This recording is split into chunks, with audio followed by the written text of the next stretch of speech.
Hello, everybody, and welcome back to the Travi Wavi. I'm your host, Travis Eason, and we're coming to you again live from the 325 down here at Neon Parrot Studios. We're next door to Majestic Coffee Shop. We'd love to have you come down Thursday mornings and sit in our audience and watch live. We've got a great group today. Hello, everybody. Thanks for being here. I got a special show for you guys today.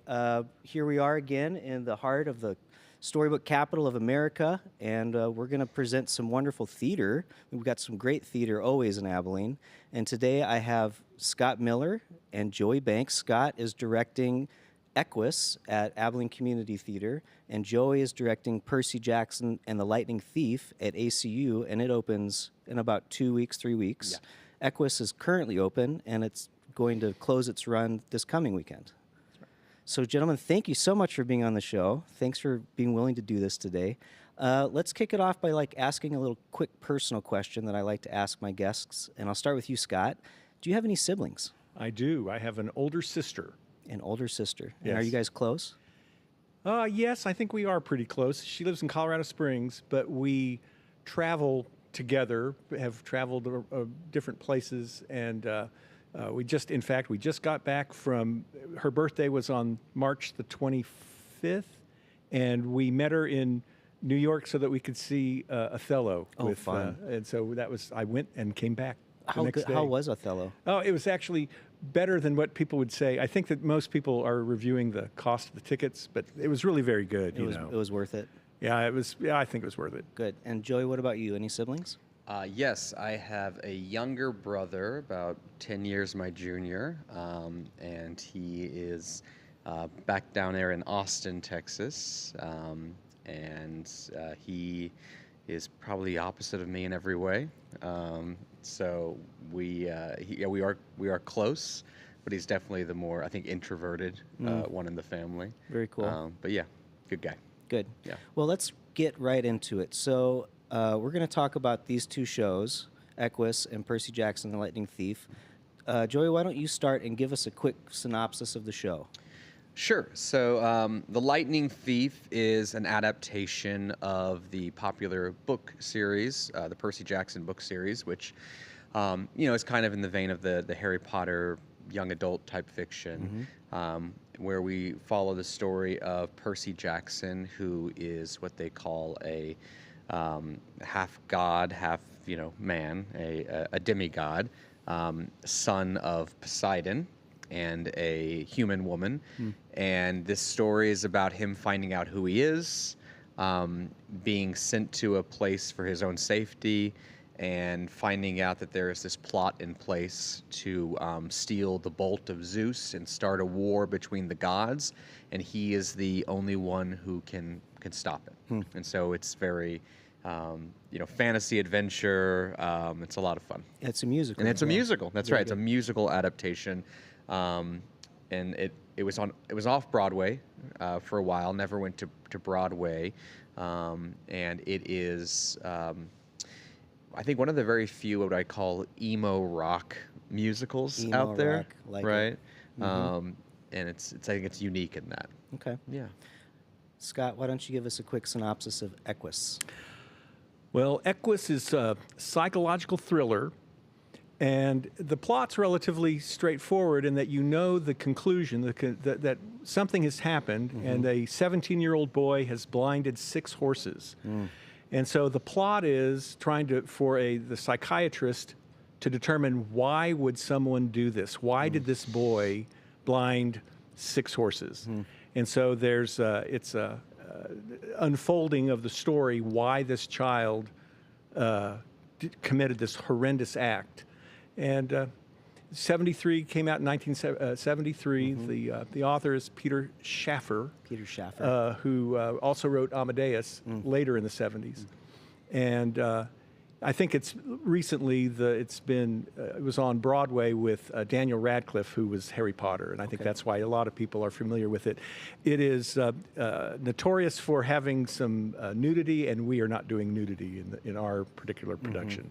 A bridge too far for Abilene. A bridge too far. Maybe in another 10 years, maybe. Yeah, maybe. Maybe. Okay, so gentlemen, when I thought about having you both on and talking about these shows and maybe trying to figure out a way to compare and contrast them, it's occurred to me that there's a lot more similarities potentially in these two wildly different shows. One of them is this sort of relationship to the divine, and another one is this idea that you've got a young man coming of age that feels different, doesn't feel like a part of, and then also is sort of trapped in this experience. In Equus, Alan is sort of trapped in this hospital and being treated or tried to be understood, and Percy Jackson, Percy's learning about who he is and who his parents are, and then differentiating from that and trying to understand what it means now to be half God and this other plot. Any thoughts you guys might want to share on this and chime in? Give me some more. Sure. Yeah, I mean, I think there's just a litany of incredible work out there, plays, musicals alike, that focus on this age, right? Like the coming of age stories are so powerful, and they always resonate to us year after year because it's something we all go through. And I think a lot of storytelling is about discovery. It's about the hero's journey. And I think some of the most profound discoveries we make is when we are young and when we are first being introduced to concepts in the world at large and other people and learning empathy. And so I think the comparison of the two, heroes, for lack of a better word, in our stories, our two protagonists are sharing the same kind of age range is important because I think there are multiple directions that you can go at that age, and some are more troubling than others. And both of them have very distinct challenges. And so for me, these stories always resonate. And it's why I think it's great for us to, it's great to see them performed as an actor who has aged out of those roles. It's a little bit sad in that I'm like, oh man, we could have done this show or could have done this show, right? Because a lot of shows right now focus towards that cohort. And I don't know, there's not as many shows where the protagonists are in their 30s, 40s, and 50s. But I think that is an interesting comparison, is that, we, for whatever reason, having the focus of the story being a young man or woman, it just makes us lean forward because we instantly connect to that feeling of being uncertain in life and not knowing what comes next. I like it. Scott, any thoughts on that? Yeah, in Equus, it's of course a boy who's sort of broken, and the parallel is trying to think of the context in 2025. It's school shooters. It would have been sort of the kind of act, why do children become this way during, what is it that goes on in their life? That's really the sort of the premise of this story, is that what were the factors that led to this kid doing this horrible, horrendous act? And so that's interesting that you would say that. And of course, in the play also, it's in Equus in particular, there's a kind of awakening sexuality and trying to discover who you are and the nature of your sexuality. And Alan meets a girl, but he's also in love with a horse, and so it makes things really complicated for this kid. Yeah, but it's fascinating. I hadn't really thought about. I mean, this is great. Yeah. Good. So, and how do you guys feel like these characters? Because I think both stories kind of play into this. There's some dialogue with other characters, this differentiation from parents, and this sort of separating of self. Any thoughts on that, Joey, Scott? Sure. Well, I think there's thematically with Percy Jackson. This is a story of a child who's been abandoned by one parent, right? And so he spends the majority of his life thinking that his father was just someone who didn't want to be in his life, who walked out on them. And to learn that his father is Poseidon, is a big turn. But as magical as that may be, as exciting as it can be to be like, oh, not only am I part immortal and part God, but my father is an actual God. What's interesting is that throughout the story, that realization doesn't heal or lessen the pain of being abandoned by a father, right? And this is something that has shaped Percy in his life. It's something he can't come back from. This feeling of not being wanted, not being enough, always letting people down, and so even when the explanation comes out to him, it's not enough though to make the pain go away. Yeah. It still has affected him. It's changed him, and he can't come back from that. Yeah. Scott? Yeah, in Equus, Alan's parents, the father is a printer who is an atheist, proud of being an atheist, socialist / communist, finds religion to be a terrible thing, and yet the mother is extremely religious, and so we have these conflicting forces. And Alan, of course, is trying. He can just hear his father talking to him all the time and putting him down. But the mother wants to do all these religious things, and so, but he's got a negative feeling about that, and so he's sort of conflicted between these two parents. But of course, in the course of the story, what Alan comes to discover is that he is just like his father. His father's just like him. That they both have the same kind of they both have a secret life. They both are interested in the same kinds of things, and it was a revelation to him that he could be like this man that he didn't think he had anything in common with. So it's interesting that kind of discovery that takes place. Another thing I think is another kind of comparison between the two shows. They both have sort of a mentor or a guide. In Equus, it's the psychiatrist. And in Percy, I would say it's maybe Grover is the role. I'm not sure, Joey, if that's what you would say. But There's a couple. But there's kind of a couple different guides that sort of are dealing with their own failures as being that guide and mentor too. Any thoughts about that? Well, yeah, that's the story is that Dysart, the psychiatrist, actually goes through a kind of self-discovery as he's going through the therapy with Alan, that he realizes that Alan has a passion and that he doesn't have, that the psychiatrist lacks, and so he winds up sort of being envious of Alan and the kind of passion that Dysart has sacrificed his passion for the normal, and he wonders how many people does he try to help become normal when being normal is actually soul crushing, and so yes, that the mentor is actually discovering himself in this play. I like that. Yeah, and I think in Percy, the character of Grover, Percy's best friend, is sent there to protect him and watch over him, and is dealing with a previous failure of doing that. And then there's also the character of Luke, who is a counselor at the camp, an older boy at the camp that kind of takes Percy under his wing, kind of explains to him where he is, helps him feel at home, and ends up giving him the strength to do what he does, which is to leave and go on this journey. So yeah, I think it's interesting.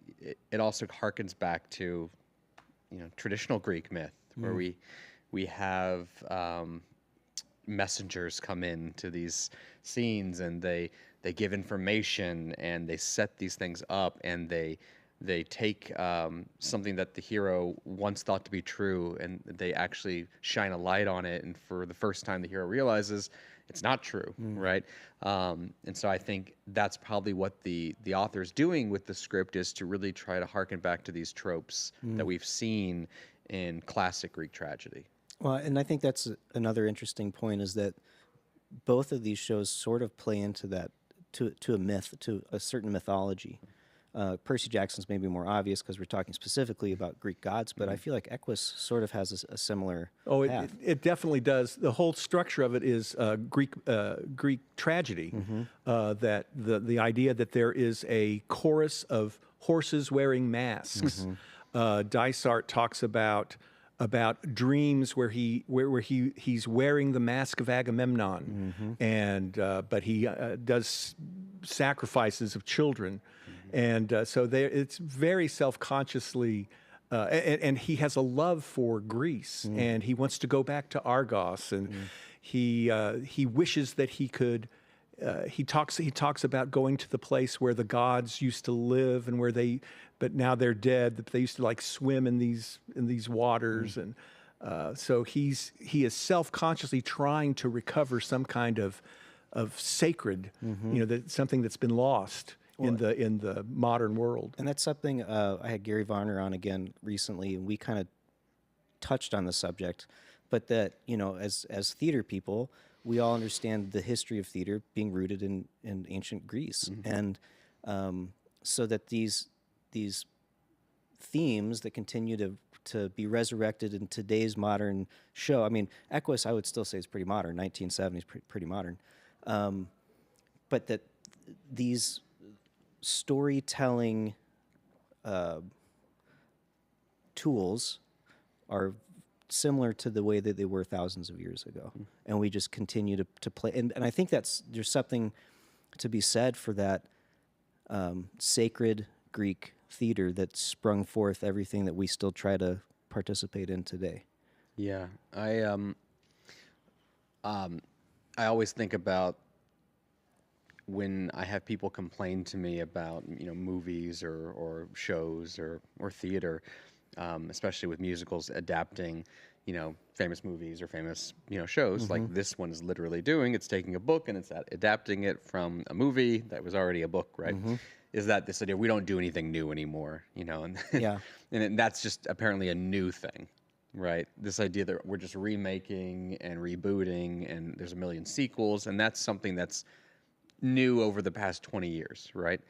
But that's always really funny to me because it's not the case, right? Yeah. This is something that we have been doing since the Greeks. We have not really moved on past the Greek structure of what tragedies and comedies look like to us. The styles have changed, Sure. right? Stylistically, we aren't as presentational with our acting in the same way the Greeks were. We have updated and somewhat upgraded moments. We've leaned into realism and naturalism.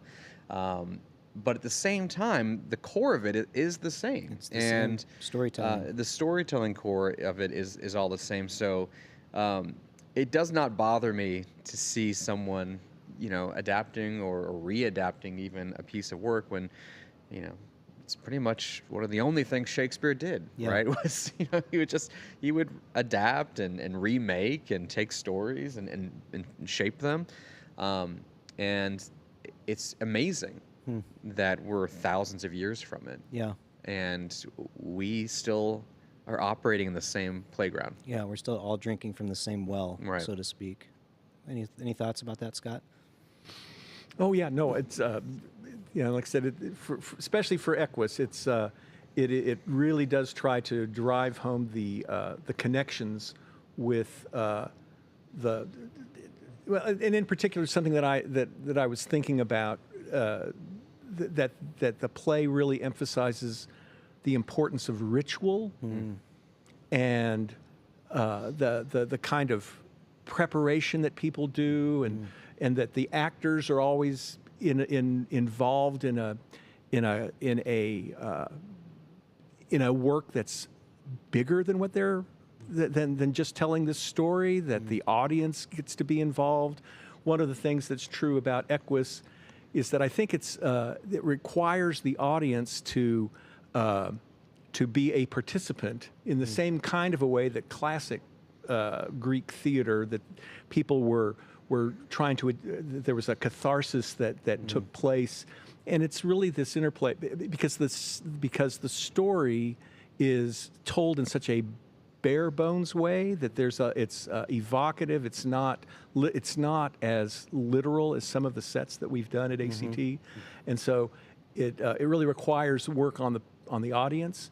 But I think that work winds up being, that there's the space where we put away our cell phones and we are involved in a community, in a communal experience. I like that. Yeah. I mean, that's what live theater does. Yeah. And this play really does it, I think. For me, I see that. So both of these shows also use visual elements to help tell the story. In Equus, you've got some masks for the horses, and in Percy Jackson, there's a litany of puppets. Sam, do you want to pull up maybe some of the images of the Equus show? And Scott, go ahead and talk to us about how you, as a director, were focused on using these. Well, it visuals. is that originally when the shows has been done, usually the masks are metal masks, or copper pipes or something like that. We were able to get this kind of material and actually my wife is the one who sort of designed these masks, and it is some kind of a foam that is thermal. It reacts thermally so that you can mold it and it will stay in place, and it really winds up being effective in that, especially because they're white, they take on the color of whatever the lighting is, and they're not too heavy, which is nice as well. It makes visually it's interesting for the storytelling. So I was in the shop with Gary while he was working on the hoof. Yes. The shoes with like a PVC hoof thing. Yes. And, I put on a pair one day in the shop, and it was like 4 inches taller, and I thought to myself, oh, this is what tall men feel like every day. But they were clever, and then I heard they were maybe just not working for the actors. Yeah, it's a shame, because it would have been nice to have the sound of the hoofs, but unfortunately I think that they were because the PVC was sort of in the shape of their foot. That it was too narrow. I think it needed a broader base, and I don't know how you could have done the pipes. I don't know how you would have. It just didn't work out, and people were sort of tumbling off of it, and so we had to cancel that. Well, that's okay.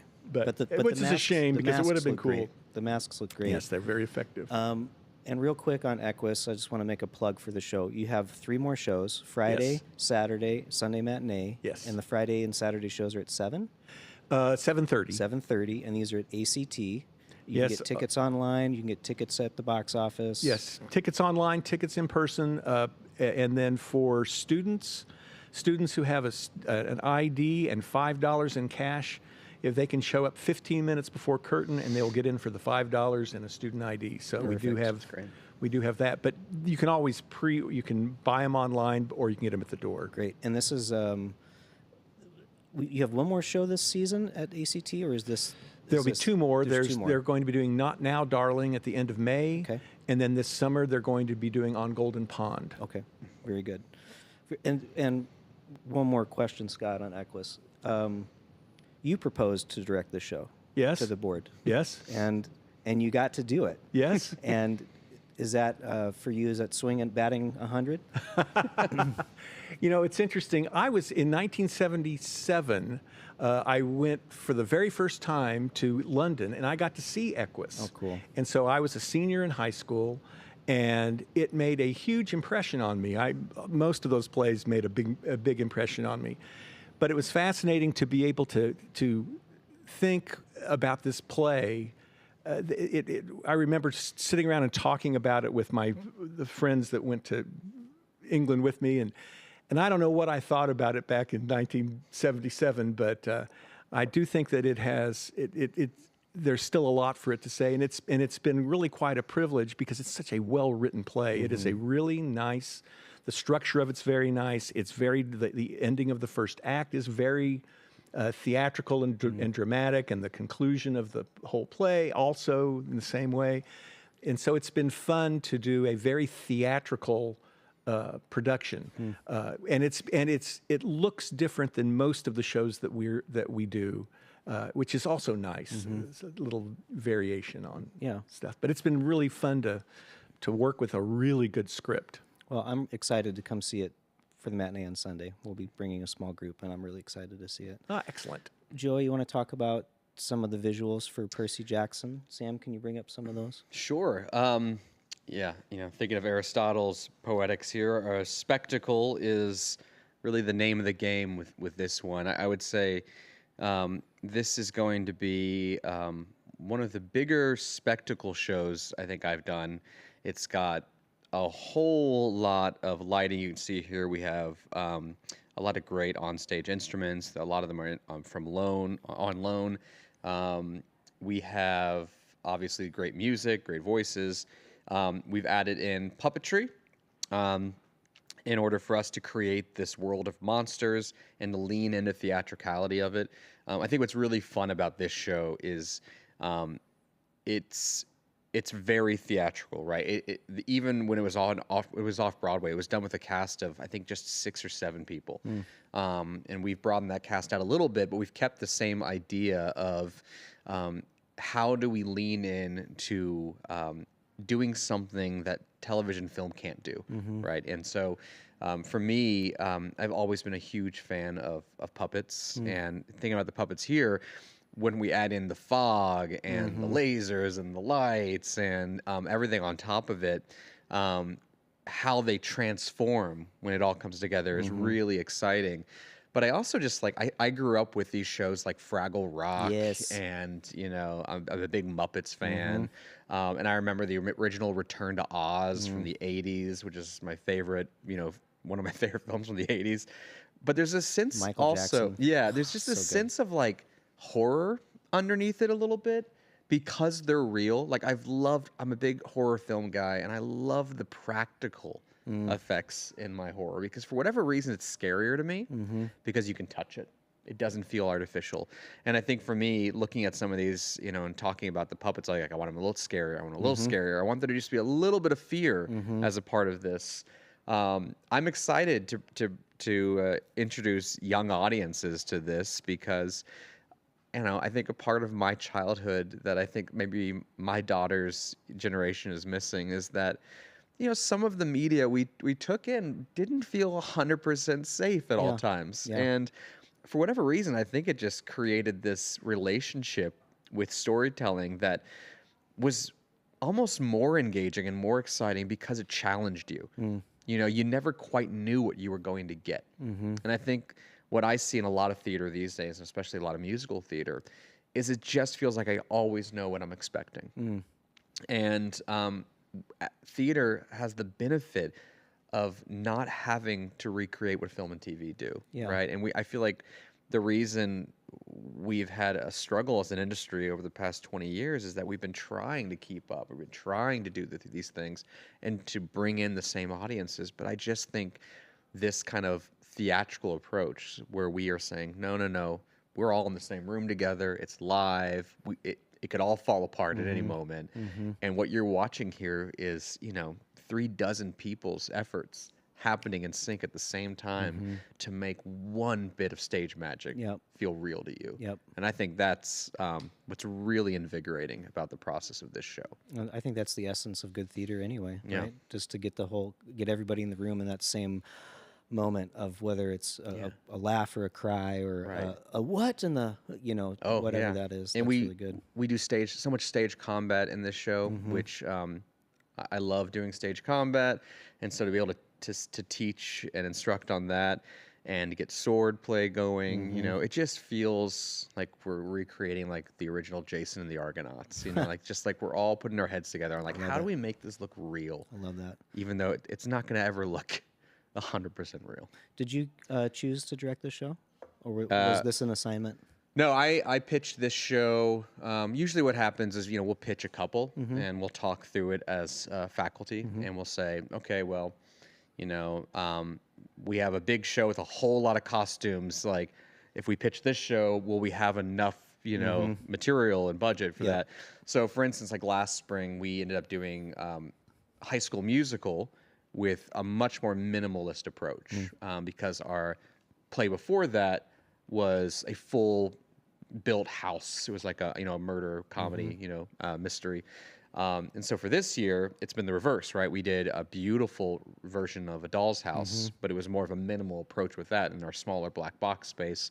So we wanted to do something a bit larger and more fantastical. So that's where Lightning Thief kind of fell in. But yeah, I usually will come to the table with a show that I really, really want to do. And I usually try to take a big swing, when I can, because I love challenging an audience. I don't want to alienate them, but I do want them to kind of leave going like, I have to talk about that, and I have to think about that. That's good. But yeah, it's always a great process. The faculty's very supportive and very collaborative. Good. Yeah. I had a question, but I lost it. So let's go another direction. So a little Travi Wavi plug on myself. I was able to work with you and the team on helping to build some of those puppets, and want to give a little shout out to Maya as my student assistant. She's a rock star. Yes, she is. Could not have gotten it done without you, girl. And your show, Percy Jackson, opens the 24th of April? Yes. And that's a Thursday? Yes, we run Thursday through Sunday, so I believe that's correct. Okay. Yeah. And tickets are available through ACU Theater box office. That's right. You can go to the box office. We also have student rush tickets. Not as cheap, unfortunately. I wish we did. Yeah. But yes, we do have the opportunity for that, and we have 3 night shows and a matinee. 3 nights and a matinee. Yes. Very good. I will probably come to the matinee on that one also. Great. It's a great time for theater.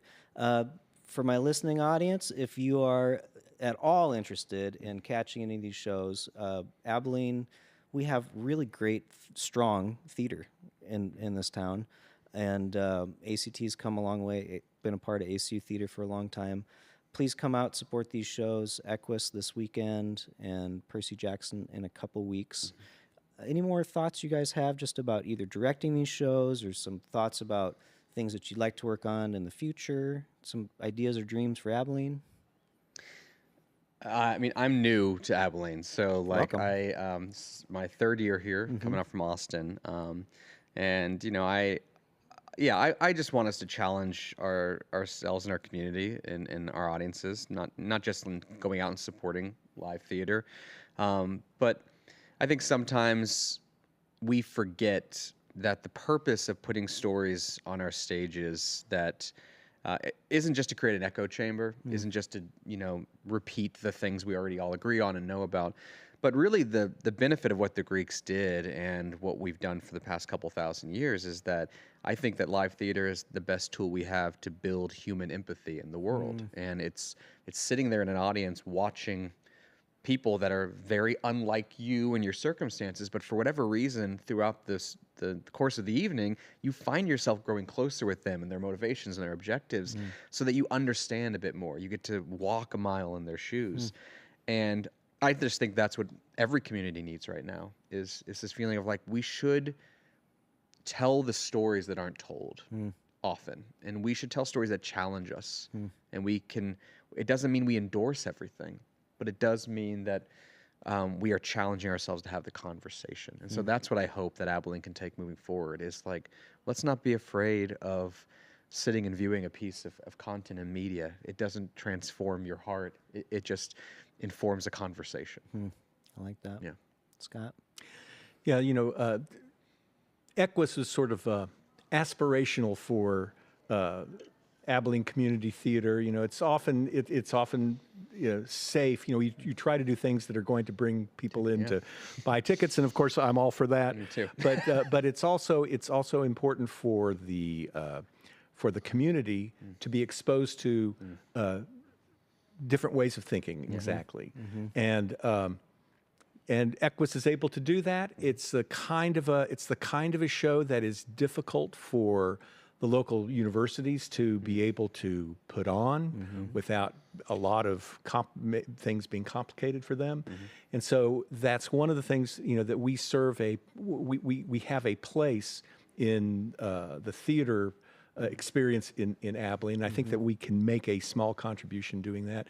And I do think that our little theater, they are aspiring to be better with each production. And I think that we that we're growing in a positive way.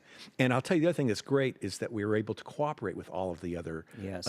theaters in town. That was not always true, but we couldn't do. We borrowed all sorts of stuff from ACU, and we thank you for that. We thank you for the benches and for platforms and other kinds of things.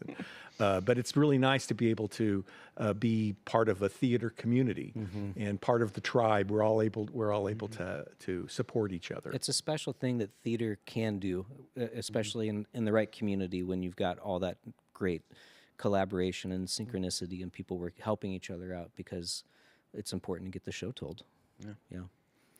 Any other thoughts, gents? I am so happy to that when I moved here that ACT existed, right? Like, I think going back to this idea of like, where is theater in the next, couple of decades? Like, how do we exist still, right? When funding is cut and theaters are shutting down.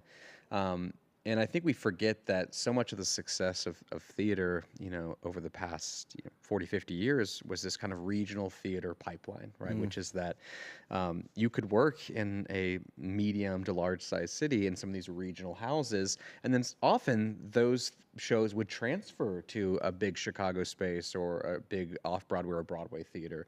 It's how John Lithgow got his start, working at a regional theater in New Jersey and transferring over to a Broadway theater. And that just has dried up, and it doesn't exist anymore. And I personally think that community theaters are like the beginning of how we recreate that pipeline, right? Which is that we got to get them young,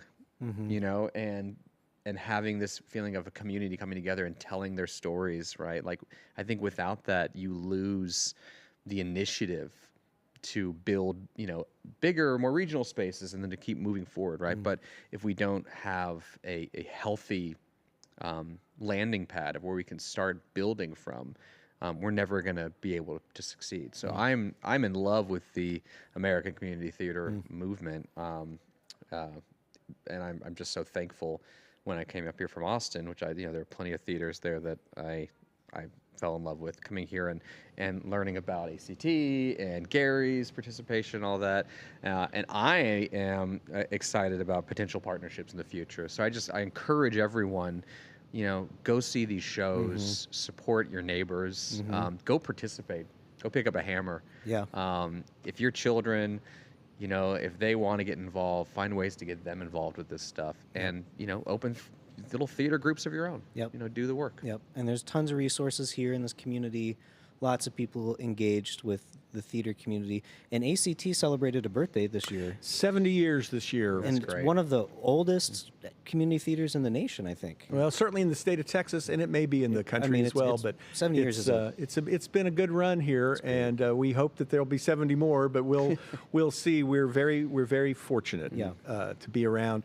And it's an entirely volunteer organization at this point. We've lost executive directors and even secretarial staff, and so we are all pulling together as volunteers, and which makes the quality of the productions even more astonishing, in my opinion. That we're relying on the talents of Abilene. It's a lot of talented folk in this community. Absolutely. I always say that Abilene is full of artists, full of them.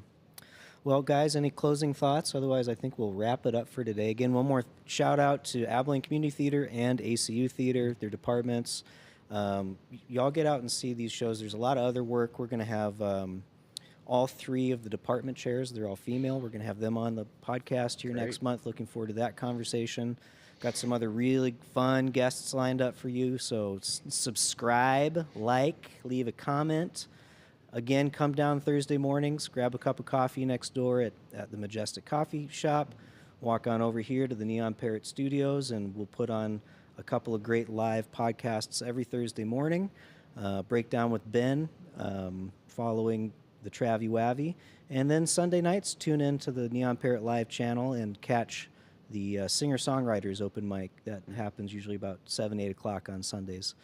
Thanks again to our live audience today. Thank you all for being here and joining us. Thank you to the amazing producer extraordinaire, Sam. Thank you, Sam. Scott, Joey, thank you guys for being here. Thanks for sharing your time and your thoughts about your shows, and I look forward to seeing them both. Thank you so much. All right, guys. Until next week, have a good one.